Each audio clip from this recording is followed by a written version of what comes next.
Recently, through my wife's friend, I accidentally discovered that she had been unfaithful for the past 20 years.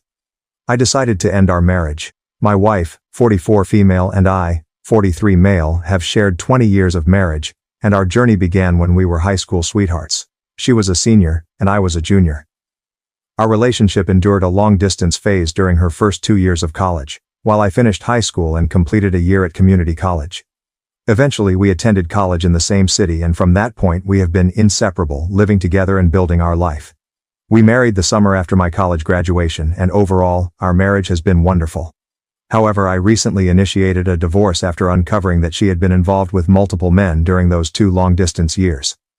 Just after Christmas, we had a small reunion with a few of my wife's college friends.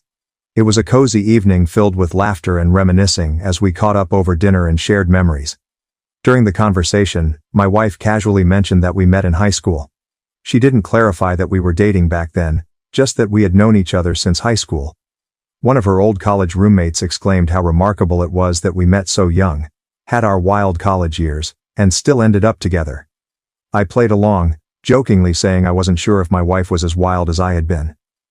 At that moment, the roommate began to share a story, but my wife abruptly cut her off, saying she felt uncomfortable. Her sudden reaction made my senses tingle with suspicion. I decided to clarify things and mentioned that we actually started dating in high school and remained together throughout her entire college experience. An awkward silence fell over the table, and the rest of the evening was noticeably tense. As we were leaving, one of her other roommates pulled me aside and suggested I should have an honest conversation with my wife about what really happened during her college years. On the way home from dinner, I couldn't shake the uneasy feeling I had. So I asked my wife about what her roommate had hinted at. She kind of blew me off, saying it wasn't a big deal. I told her it was important that she be honest with me, but she brushed it off again, insisting it wasn't important. Her dismissive attitude only heightened my suspicion. When we got home, I decided to take a firm stand. I told her I was going to stay at my brother's house until she was ready to talk about what had really happened during her college years. The next day she came over, visibly anxious. She finally admitted to sleeping with several men during her first 2 years of college. She tried to downplay it, saying she didn't consider it a big deal at the time because we were long distance and she didn't think our high school romance would last. This revelation hit me like a ton of bricks. I pressed for more details, feeling a mix of anger and betrayal. She confessed that it was at least 10 different men, including at least 3 guys she had introduced to me as friends during my weekend visits, and 1 guy she was still in contact with. Hearing this, I felt a surge of emotions: anger, sadness, betrayal. I knew our marriage couldn't survive this. I told her I wanted a divorce and would start the paperwork as soon as possible. True to my word, I began the process on January 2nd. Her attempts to downplay her actions and dismiss my feelings only solidified my decision. This wasn't just about the infidelity. It was about the lies and the disrespect that had spanned decades. Her family and most of my family are telling me I shouldn't throw away my marriage over a few mistakes. They keep saying that everyone makes mistakes and that I should forgive her for the sake of our long history together. But to me, this isn't just about a few mistakes. It's about a pattern of behavior that spanned years. Cheating on me with multiple men for 2 years is not something I can overlook, no matter when it happened. The fact that she continued to maintain relationships with these guys right in front of me, even introducing them as friends, is an unacceptable level of disrespect. Our children are 17 and 19, practically adults, and I believe they will understand why I need to end the marriage. They've seen us as a loving couple, and I hope they realize that my decision is about preserving my self-respect and integrity. I feel like I'm losing my mind with the number of people telling me to overlook years of infidelity and decades of lies. Everywhere I turn, I hear voices urging me to forgive and forget, to salvage what we've built. They tell me I'm being unreasonable, that I should focus on the good times and the life we've shared. But how can I, when every memory is now tainted by the knowledge of her betrayal? It's not just the act of cheating.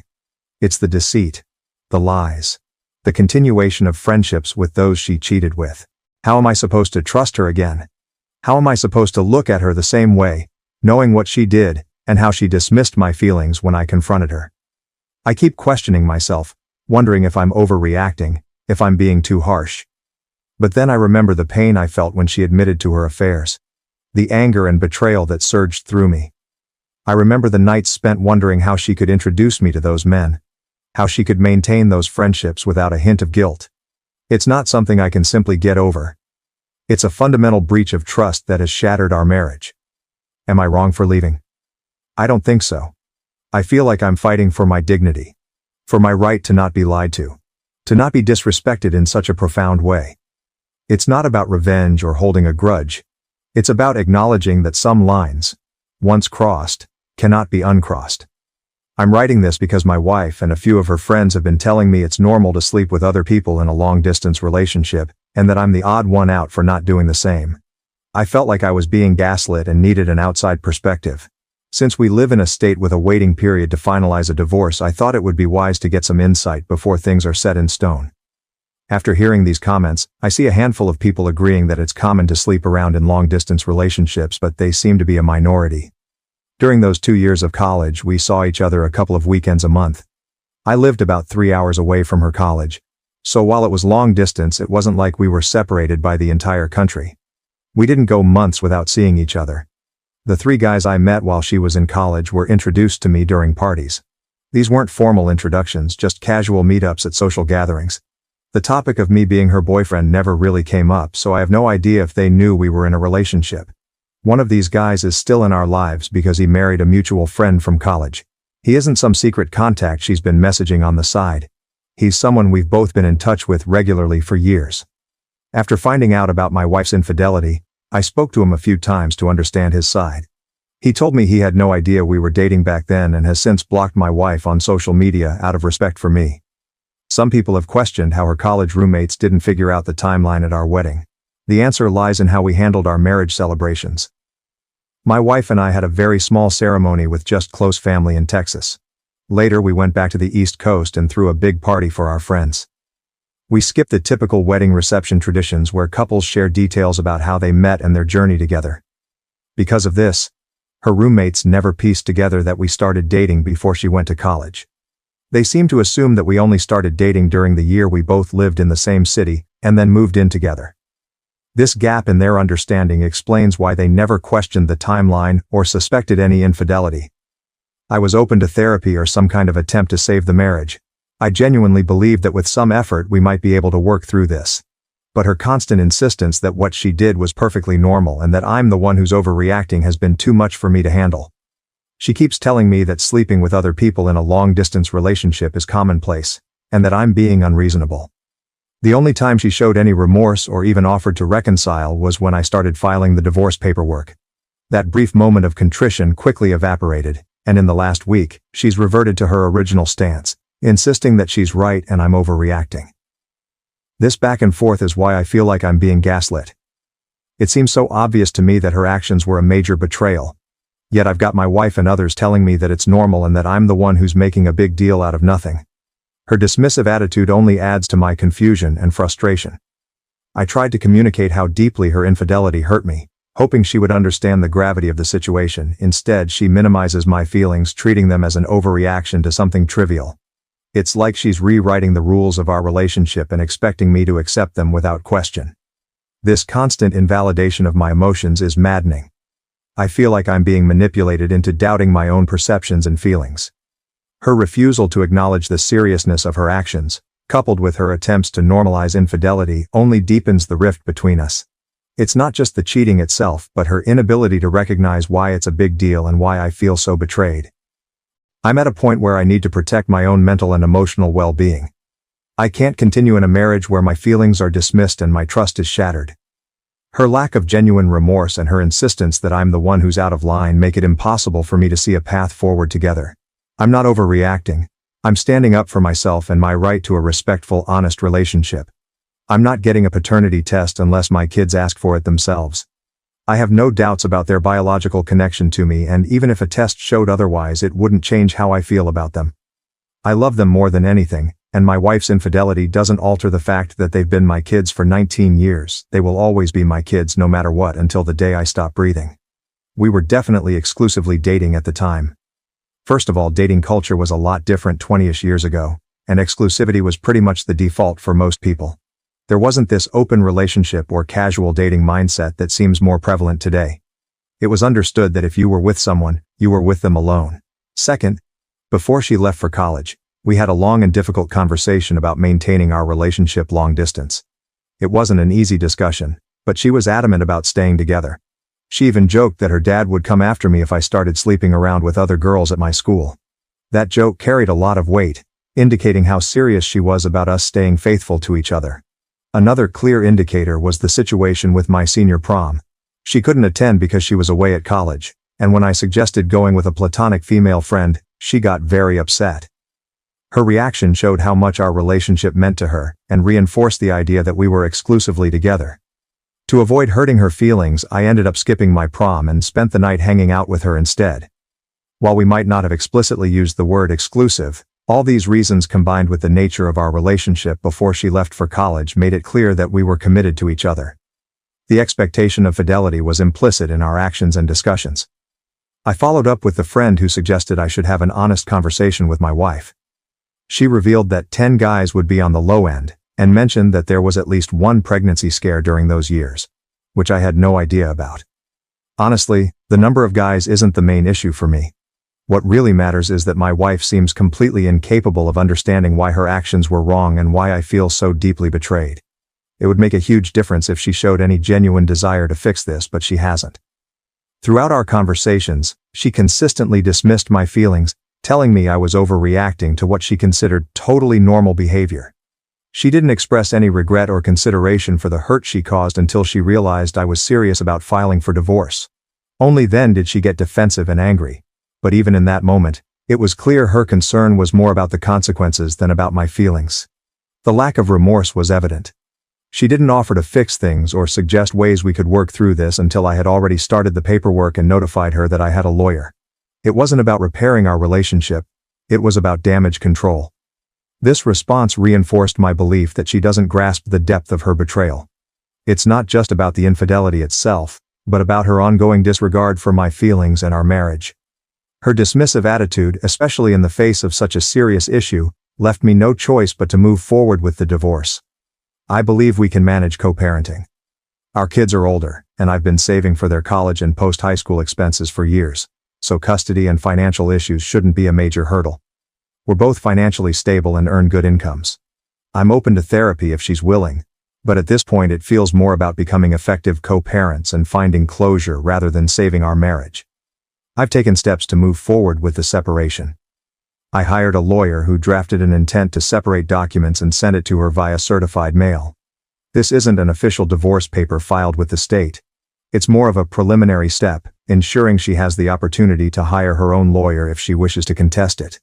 The actual divorce process will likely span several months. For now, I'm not fully moved out. I've been staying at my brother's place while I figure out a more permanent living situation. Regarding the timeline, the dinner with her friends occurred on the 26th. That night I went to my brother's house to cool off and give her some space to reflect. Over the next 4 or 5 days we had multiple conversations and it became clear that she didn't think she had done anything wrong. If she had shown any remorse, regret, or basic consideration for my feelings, I might have reconsidered and waited. But her dismissive attitude left me no choice. So I found a divorce lawyer and we quickly filled out the standard intent to separate agreements, which were sent the same day. Even now we are not legally divorced, and I'm not certain if there is an official legal concept of separation in my state. Nonetheless, I've made it clear that this process is happening, and I've started the necessary steps to move forward. Update 1.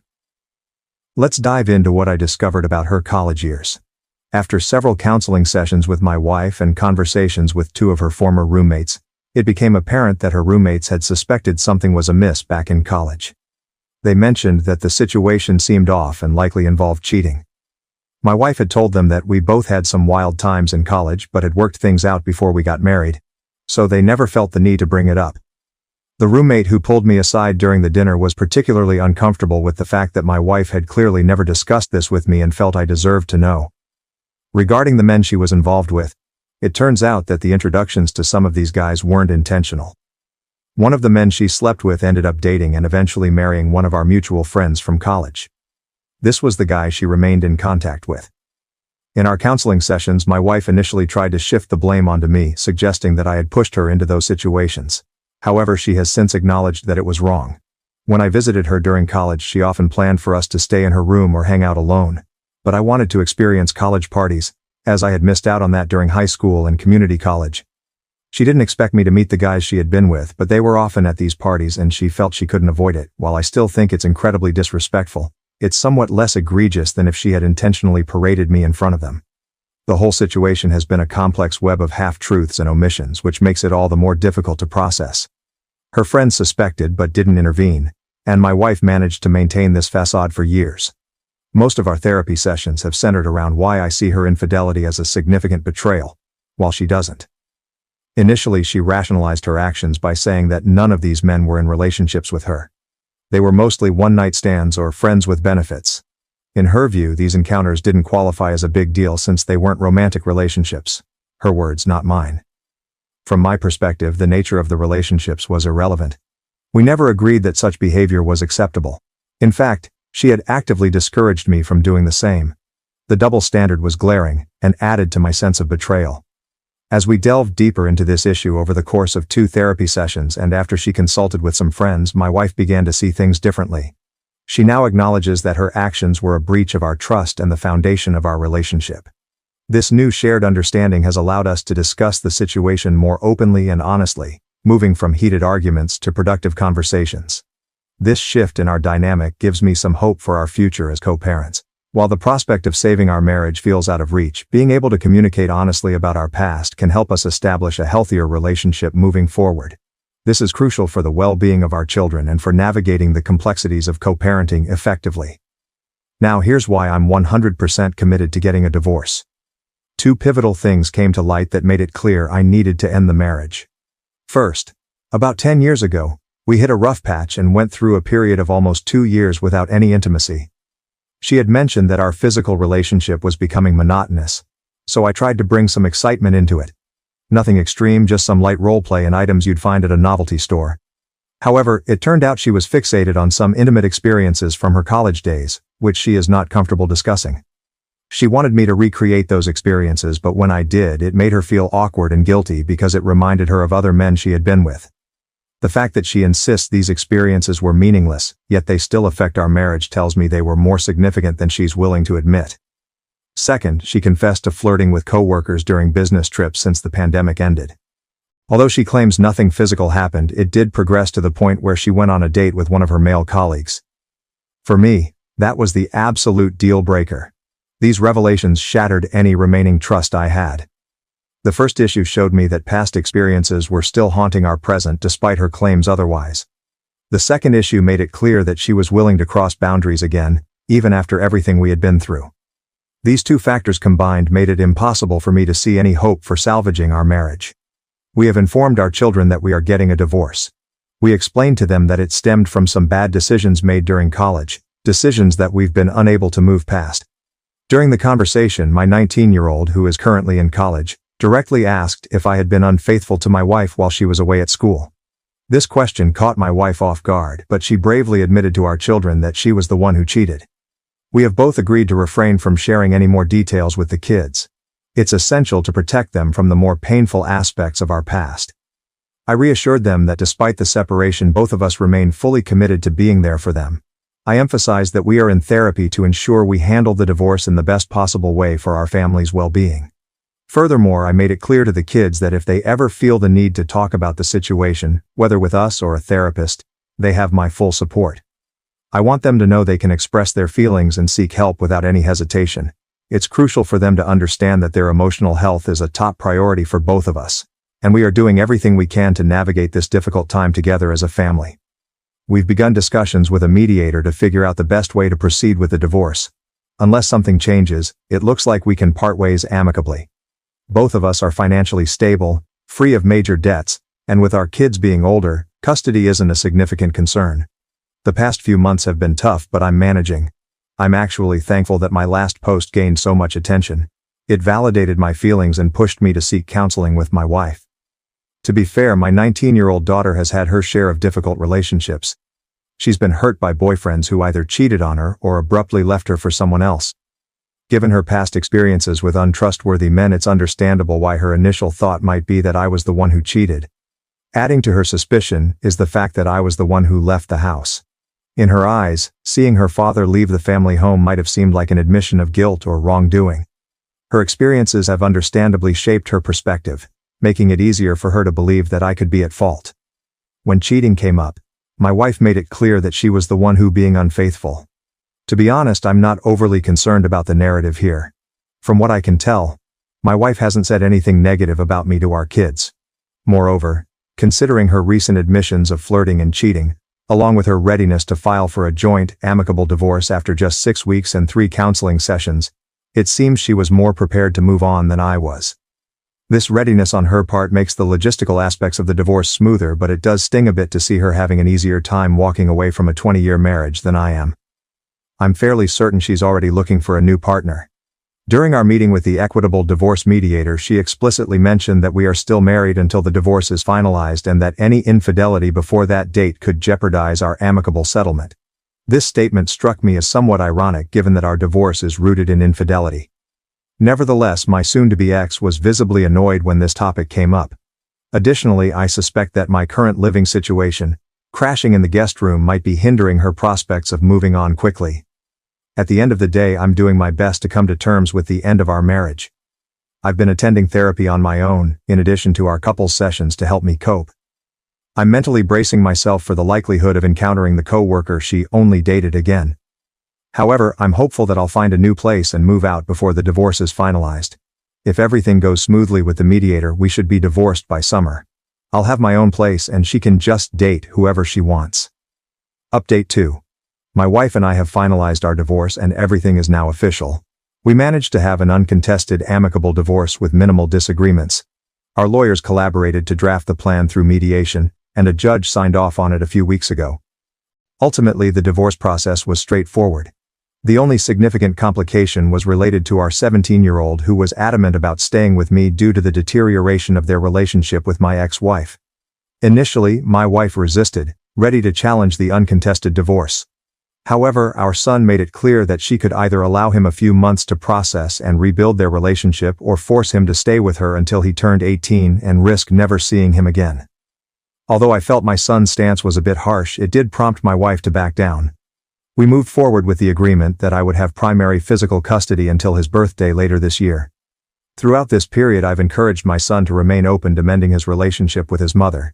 Despite the actions she took before he was born, she did care for and love him for 17 years. As the divorce proceedings advanced, I noticed my son spending more time with my ex-wife, which gives me hope that they will eventually reconcile. This has been a challenging time for all of us, but I'm optimistic that, with time, they will be able to rebuild their bond. In the end, we divided our retirement funds and investments equally, 50-50. My wife really liked the house, whereas I didn't, so she kept the house and most of the furnishings. To balance things out, she took out a mortgage to pay me back for half of the equity and half of the estimated replacement value of the furniture. Most of our other belongings were easy to split. She kept her car, I kept mine, and we divided our personal items like my music gear and her hobby equipment along with clothing and personal effects. For anything that was harder to divide, we agreed to sell it and split the profits. Thankfully, we had already documented most of our valuable items and electronics for an insurance rider we added to our home insurance a few years ago, which made this process smoother. Things have been going well for me personally. Both of my kids spend most of their time at my place, and we have maintained a close relationship, which was my biggest concern during the divorce. I'm relieved and grateful that this bond remains strong. I've moved into a new house that I truly love, a place that feels like a fresh start. In a nod to my midlife crisis, I traded in my old minivan for a sleek Lexus LC550, a decision that has brought a surprising amount of joy. On another positive note, a woman at work, someone from a different department so we don't work directly together, invited me out for a coffee date. I was upfront with her, explaining that I'm not ready to date just yet. She was understanding and graciously offered to take a rain check, expressing her willingness to go out with me when I'm ready. This invitation was a pleasant surprise.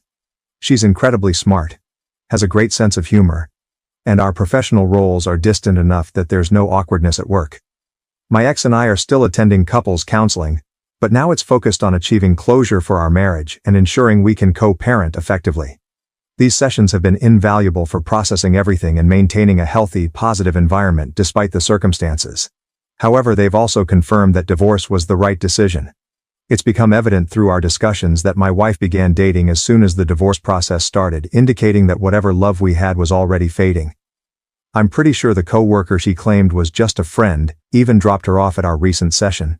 Surprisingly, this didn't really upset me, which is a clear sign that I too was ready to move on from the marriage.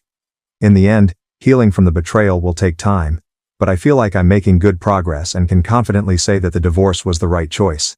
I've shed more tears in the past 4 months than in the last 20 years combined, but for the past month, I've genuinely felt good about myself for the first time in a long while. I'm enjoying my newfound independence, staying busy helping my 17-year-old prepare for college in the fall and looking forward to a coffee date with a smart, funny woman in a month or two. The journey through our divorce taught me the value of honest communication. Looking back, I wish we had been more transparent with each other from the start. Honesty could have prevented some of the pain we both ended up feeling. It's a lesson I'll carry forward in all my future relationships, romantic or otherwise. Most importantly, I've discovered the strength within myself to rebuild and move on. Despite the heartache, I've started to feel genuinely good about myself again. Thank you for watching. If you haven't subscribed yet, please do so and hit the notification bell to stay updated with more shocking real-life stories happening around you.